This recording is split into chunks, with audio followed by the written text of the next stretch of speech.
গতকাল সন্ধ্যার দিকে মার কাছে এসেছি, শরীরটা খারাপ লাগছিল।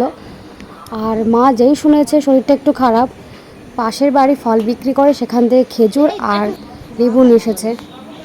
তো লেবুটা তেমন একটা ভালো না, টকটাই বেশি, তবে দু একটা মিষ্টি আছে। মা প্রত্যেকটা কাটছে আর একটুখানি খেয়ে দেখছি যেটা মিষ্টি সেটা আমাকে দিচ্ছে। আর মা এখানে দেখো রামায়ণ চালিয়ে কাজ করছে। মা এরকম টিভি চালিয়ে কিছু না কিছু করে।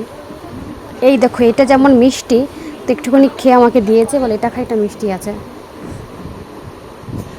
লেবু একা একা খাচ্ছি, ভালো লাগছে না, ভাই বোনকে ডেকেছি, তো তাদেরকে নিয়ে খাবো। আমি তোর কথা বিশ্বাস করি না। মার দিবে, মিষ্টি আছে। দেখ এটা যদি টক হয়, টকাই তোড়ে দেবো। দেখ আমি গরম তো খাওয়াটা। সব টকের জন্য লেবুতে লবণ দিয়ে খাচ্ছে। তুই খা, এটা টক। ওইটুকু চলে, একদম মিষ্টি। দিদাকে মুখ আঙড়ায় এসে এত টক।